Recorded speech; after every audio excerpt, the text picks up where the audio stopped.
Pada kesempatan kali ini saya akan membahas sebuah film yang berjudul Escape from Alcatraz. Film rilisan tahun 1979 ini menceritakan tentang kisah nyata seorang narapidana yang bernama Frank Lee Morris. Dia dikirim ke Alcatraz, yaitu penjara paling ditakuti di dunia. Meskipun tak ada yang pernah bisa melarikan diri dari sana, namun Frank Morris berhasil melakukannya.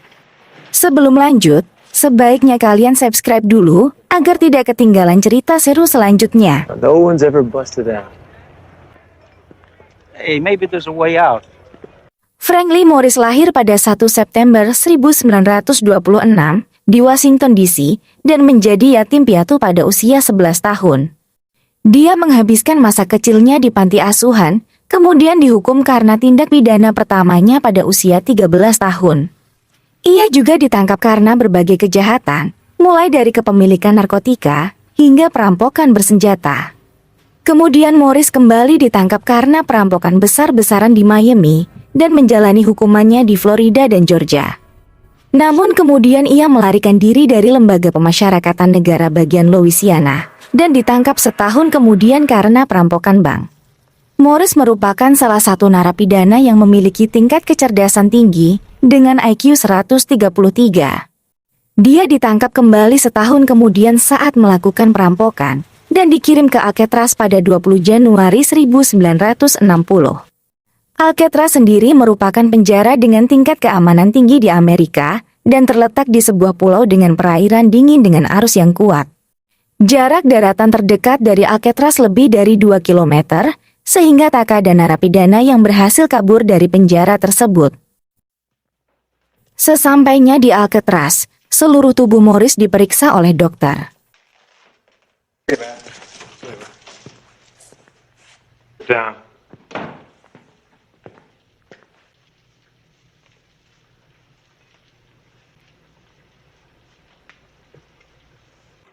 Setelah itu Morris dibawa menuju sel blok B, tanpa mengenakan pakaian sehelai pun.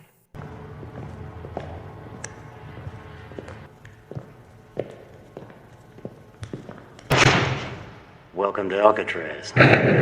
Hari pertama di penjara Alcatraz, para sipir selalu menghitung jumlah napi 12 kali dalam sehari. Setelah itu mereka pergi ke kantin untuk sarapan, dengan menu makanan yang lebih enak dari penjara lain. Tujuannya agar para napi melupakan rencana kabur dari Alcatraz.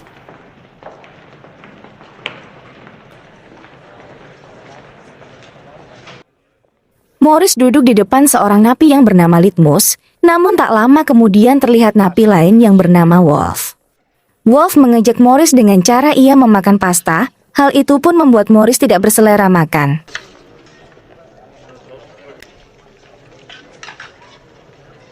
Pasta. Hey, what's your pasta? Oleh sebab itu Litmus meminta pastanya untuk diberikan kepada tikus kecil yang ikut sarapan.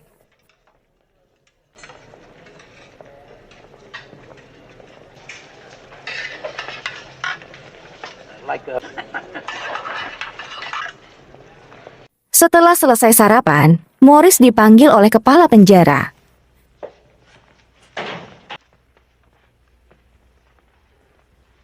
Kepala penjara menjelaskan beberapa hal mengenai penjara Alcatraz, yaitu mereka dilarang melihat atau membawa informasi terbaru dari dunia luar. Setiap tahanan hanya boleh dikunjungi 2 kali dalam sebulan. Kepala penjara juga mengatakan sudah banyak yang mencoba kabur, namun mereka berakhir dengan ditangkap kembali dan dibunuh. Setelah selesai berbicara, kepala penjara tidak menyadari bahwa satu gunting kukunya sudah diambil oleh Morris. Names you have in mind? None. No family.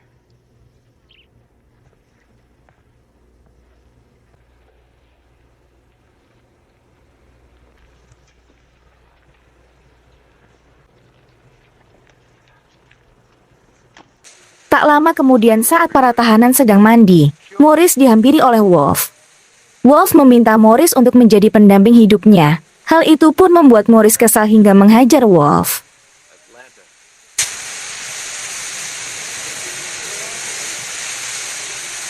Good luck.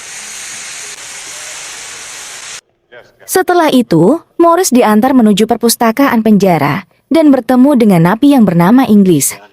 Inglis dihukum 99 tahun penjara karena telah membunuh 2 orang kulit putih dan telah menjalani hukuman selama 10 tahun. How come? Rocker breaks dudes differently. They pull knives. CD block. Tell me.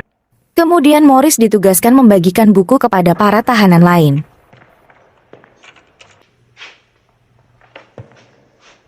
Wait a minute. I haven't seen the new guy in 6 months. Saat di lapangan, ia berkenalan dengan napi yang hobi melukis bernama Doc. Doc kemudian memperingati Morris untuk berhati-hati kepada Wolf. Think so? You better be. Setelah itu Morris pergi menghampiri Inglis, yang ternyata dia adalah orang yang paling dihormati oleh tahanan berkulit hitam. Those steps. Inglis lalu mengatakan betapa sulitnya kabur dari Alcatraz, karena setiap besi jeruji memiliki 6 besi kecil yang disatukan. Apalagi para penembak jitu di menara, yang keterampilannya selalu dilatih setiap hari. Tak lama kemudian bel pun berbunyi. Semua tahanan kembali ke dalam selnya masing-masing. A cell. Each one. There ain't no way to turn out either. Swim to land. The current. Setelah kembali ke sel, seorang sipir menawarkan pekerjaan kepada Morris dengan bayaran 15 sen per jam. See you later.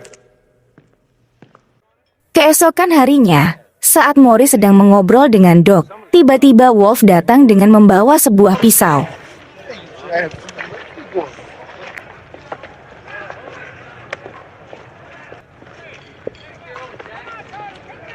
Mark Twain once wrote that the coldest winter he ever spent was the summer.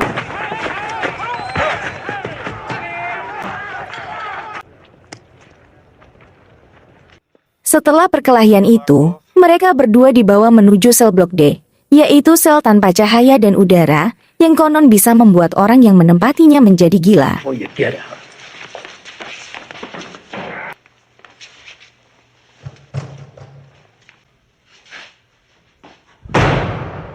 Keesokan paginya, sipir membuka pintu dan menyemprot Morris menggunakan selang pemadam, lalu pintu ditutup kembali.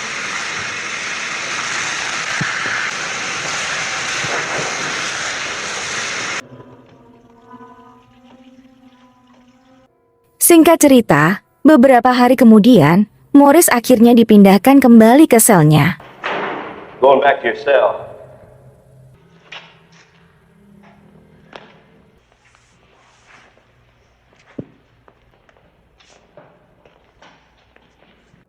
Tak lama kemudian Morris mendapatkan kiriman surat dari Litmus yang diantarkan oleh tikusnya. Tak lama kemudian datang seorang tahanan baru yang bernama Charlie Boots. Be in one of these closets. How you doing, neighbor? I'm Charles. I don't think so.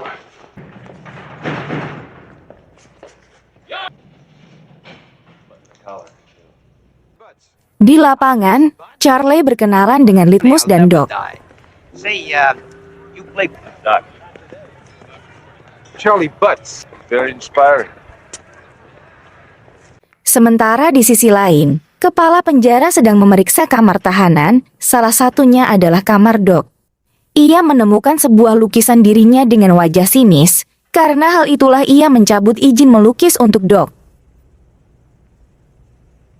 Painting privileges taken away from chest. You think of what? Tak lama seorang sipir pun datang untuk membersihkan seluruh peralatan melukisnya. Hal ini tentu saja membuat Doc sangat kecewa.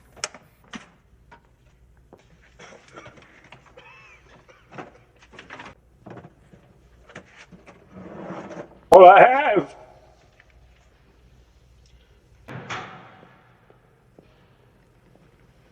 Saat berada di ruang kerja penjara, Doc memasukkan sesuatu ke dalam saku baju kerja Morris. Doc lalu meminta sebuah kapak untuk membuat meja baru. Namun tak disangka kapak tersebut digunakan untuk memotong 3 jari tangannya sendiri.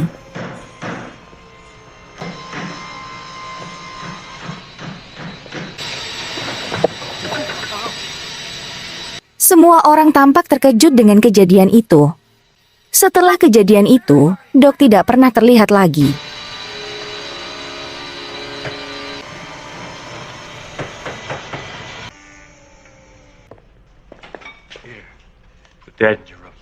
Setelah kembali ke dalam sel, Morris melihat seekor kecoa yang keluar dari lubang ventilasi. Tak lama kemudian datang Inggris yang sedang membagikan buku. Inggris mengatakan bahwa Doc memotong jarinya karena izin melukisnya dicabut.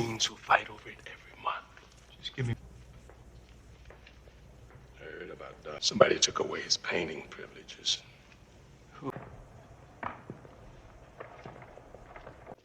Saat jam makan siang, Morris dipanggil oleh kepala penjara yang menanyakan kejadian tempo hari. Slight accident in one of the shops. Always the possibility that some asshole will be offended.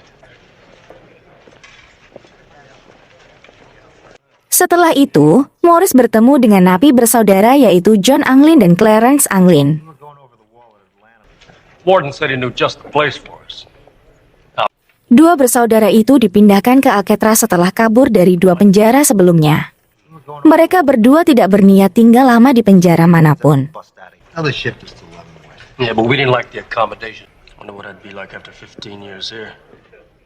Setelah pertemuan dengan mereka, Morris jadi bersemangat untuk mencari celah melarikan diri. Morris kemudian mencungkil tembok sisi ventilasi dengan menggunakan gunting kuku. Ternyata tembok tersebut sudah rapuh karena kelembapan di area tersebut. Kemudian saat di lapangan, Morris berbincang dengan Charlie. Charlie dipindahkan ke penjara Alcatraz usai mencuri mobil sipir. Always wanted to see San Francisco. Never thought it'd be like that. You end up in Alcatraz for that? Unfortunately, I drove it across the state line. Tak lama kemudian Charlie mendapat telepon dari sang istri. Istrinya memintanya Charlie untuk menelpon ke rumah sesekali. Namun menurut Charlie mereka dilarang menghubungi dunia luar, lalu tak lama sipir pun memutus jaringan teleponnya. Hal itu membuat Charlie kesal dan ingin kabur dari penjara.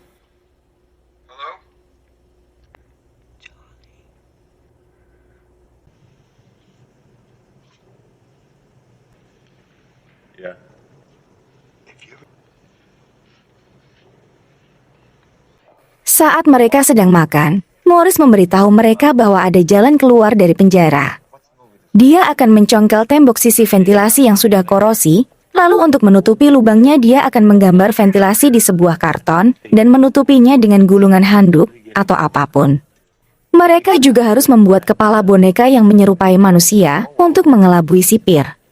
Oleh karena itu Morris meminta Clarence untuk mengambil potongan rambut manusia, karena Clarence bekerja di bagian cukur rambut.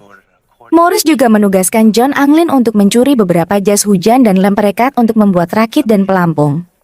Hal ini ternyata sudah ia pelajari dari majalah populer mekanik. Tujuan mereka adalah menuju Pulau Angel, yaitu pulau kecil di dekat Alcatraz. Morris menugaskan Charlie untuk berjaga saat ia sedang menggali tembok. Lalu mereka semua pun sepakat dengan rencana tersebut. Setelah kembali ke sel, Morris mulai menggali tembok, sementara Charlie mengawasi sekitar. Namun masalah baru ditemukan, ternyata tembok bagian dalamnya masih keras, sehingga membuat tangannya kesakitan. Esoknya saat jam makan, Morris menceritakan masalah itu kepada teman-temannya. Namun ia mendapatkan ide baru, di mana ia sengaja mengotori sendoknya dan meminta sendok baru. Sementara John Anglin membantu mengalihkan perhatian sipir dengan meminta pekerjaan di bagian dapur. Yeah, I'd like to find a cook in a cafe down in Georgia. Everybody love my... Pesanan akordeon miliknya rupanya telah sampai. Tak lama kemudian datang Inggris yang membagikan buku.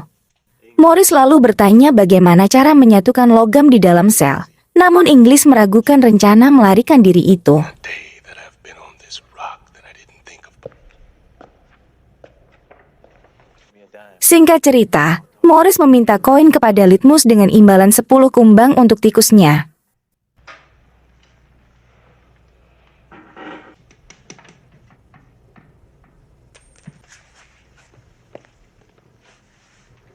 Setelah mendapatkan koin itu, Morris mengikisnya dan memanaskannya agar ia bisa menyatukan sendok dengan gunting kuku.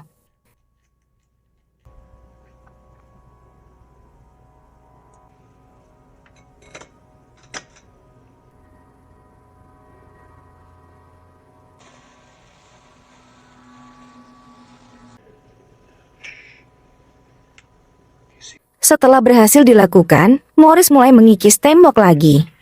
Namun asap pembakaran itu ternyata menyebar keluar dari selnya.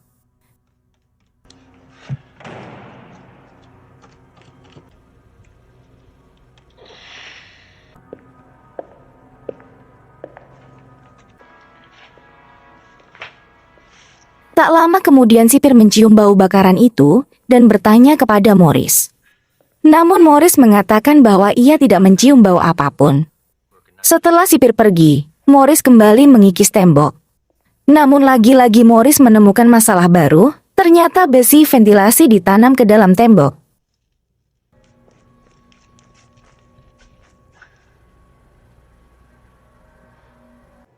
Akhirnya Morris membuat pahat kayu yang dilapisi besi di ruang kerja penjara. Namun setiap tahanan akan melewati metal detektor sebelum kembali. Sehingga sipir mengambil pahatan itu. Namun ternyata Morris telah menyembunyikan pahatan satu lagi. Morris menggunakan pahatan itu untuk memotong besi ventilasi. Hari demi hari pun berlalu. Morris dan kawan-kawan terus menjalankan rencana mereka. Morris juga mulai membuat kepala boneka menggunakan bubur kertas yang dilem.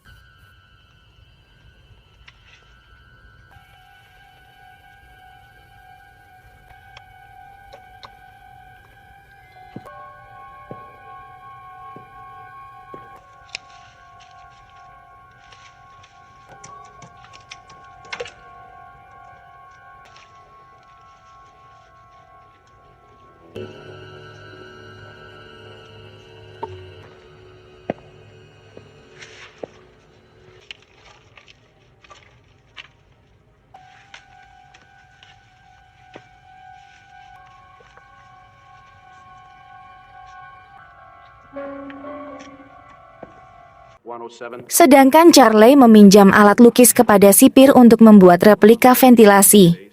Sementara Clarence mengambil rambut dari tempat pangkas, tempat ia bekerja.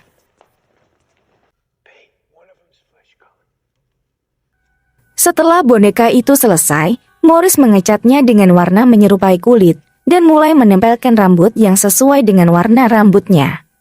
Setelah itu ia menempatkan boneka itu di tempat tidur, sementara dirinya keluar untuk mengecek jalur pelarian.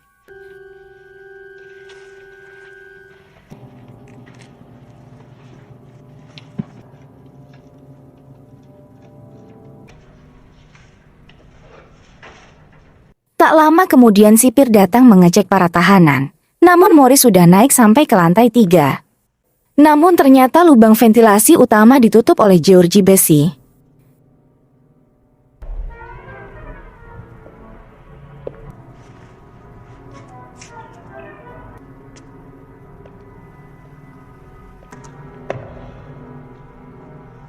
Sementara sipir menanyakan kondisi Morris kepada Charlie, karena sejak tadi ia tidak bergerak. Wasn't feeling well. He was asleep pretty soundly. He hasn't.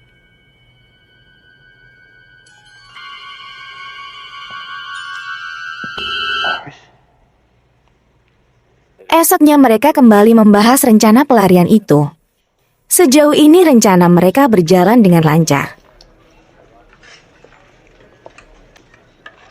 Yeah, I would have went back in the shop each day. I keep inventory.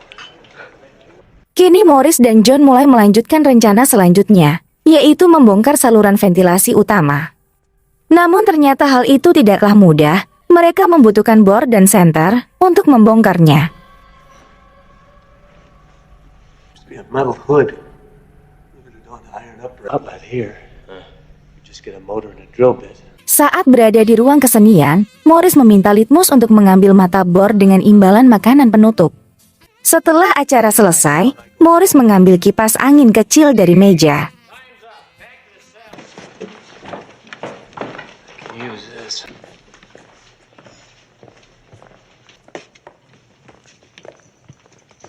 Morris mengubah kipas angin kecil itu sebagai bor untuk mengikis besi. Malam harinya, Morris dan John melancarkan aksinya.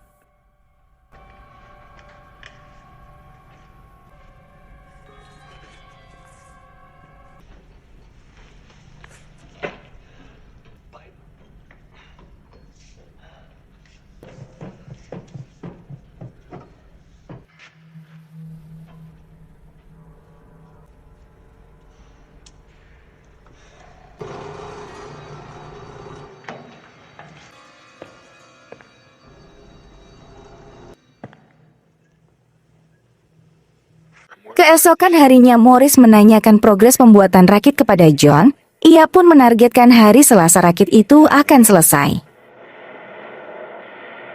Keesokan harinya Morris menaruh bunga di atas meja makan dengan tujuan untuk mengenang Doc. Kepala sipir yang melihatnya langsung menghampiri dan meremas bunga itu. Hal itu membuat Litmus kesal hingga terkena serangan jantung dan akhirnya meninggal.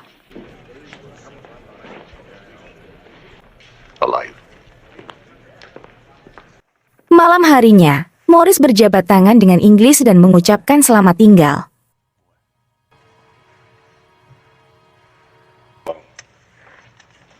Boy. Tak lama kemudian kepala penjara datang untuk memeriksa kamar sel Morris.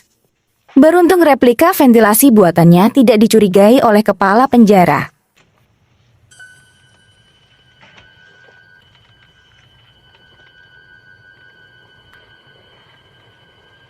Very good. Setelah selesai memeriksa, kepala penjara menugaskan sipir untuk memindahkan Morris pada Selasa pagi. Do the paperwork, do you? Yes, sir. Hari berikutnya Wolf bebas dari Blok D dan datang mengancam Morris. I missed you, Morris. Your ass back there. So you left to kill him. Pada sore hari di lapangan, Wolf berencana menghabisi Morris dengan sebuah pisau dari napi lain. Beruntung Inggris menangkap Wolf dan membawanya ke tangga. Where are you going, Wolfie? After 6 months and Malam harinya, Morris, John, dan Clarence sudah berada di jalur pelarian. Sementara Charlie masih mengumpulkan keberanian untuk kabur. Sedangkan para sipir penjara yang sedang berpatroli tertipu oleh boneka buatan mereka. Sementara Charlie mengurungkan niatnya dan kembali tidur. Morris, John, dan Clarence akhirnya berhasil kabur dari ventilasi utama.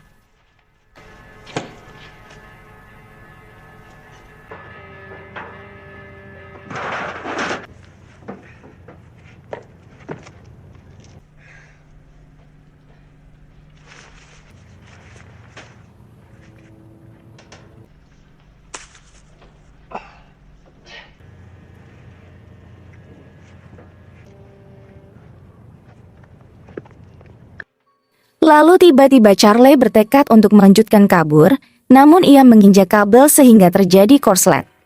Sedangkan Morris dan kawan-kawan sudah memakai pelampung dan turun melalui pipa ke lantai bawah.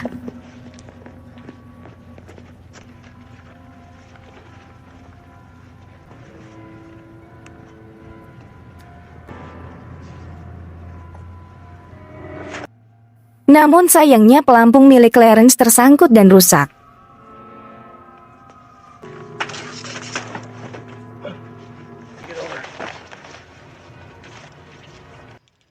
Setelah itu mereka lanjut melewati pagar besi dan bersiap untuk menyeberangi teluk.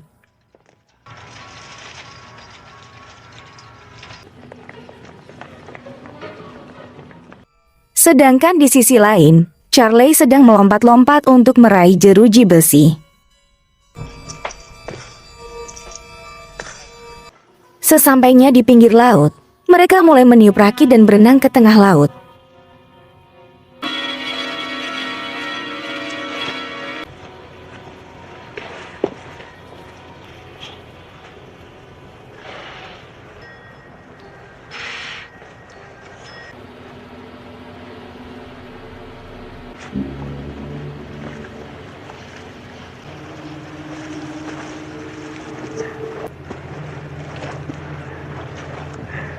Keesokan harinya saat sipir berpatroli, terlihat Charlie sudah kembali ke dalam selnya.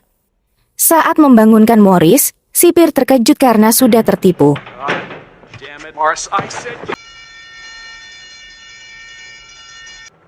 Morris, John, dan Clarence berhasil melarikan diri dari penjara Alcatraz. Pencarian besar-besaran pun dilakukan, polisi menemukan bukti robekan pelampung milik Clarence. Kepala sipir menemukan bunga krisan di pinggir pantai. Ia percaya bahwa Morris, John, dan Clarence pasti sudah mati tenggelam. Just got a message from the director. They had a 9.5-hour head start. 51 tahun kemudian, tepatnya pada tahun 2013 ditemukan surat yang ditulis oleh John Anglin.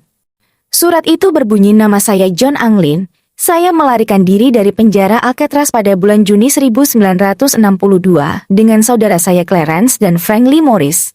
Umur saya 83 tahun dan dalam kondisi buruk, saya menderita kanker." Ya, kita semua berhasil malam itu, tapi nyaris tidak. Frank meninggal pada bulan Oktober 2005. Makamnya ada di Alexandria dengan nama lain. Adikku meninggal di tahun 2011. Jika Anda mengumumkan di televisi bahwa saya dijanjikan untuk terlebih dahulu masuk penjara, tidak lebih dari setahun dan mendapatkan perawatan medis, saya akan menulis kembali untuk memberitahu Anda di mana saya berada. Ini bukan lelucon, ini untuk kebenaran sejati dan jujur. Itulah akhir dari surat itu. Surat tersebut yang menyoroti pemboboran penjara paling ikonik sepanjang masa, diperiksa oleh analisis DNA dan analisis tulisan tangan FBI, namun hasilnya terbukti tidak meyakinkan. Setelah itu tidak ada yang tahu bagaimana nasib John Anglin selanjutnya. Dan film pun selesai. Semoga dapat menghibur, dan sampai jumpa di video iCinema selanjutnya.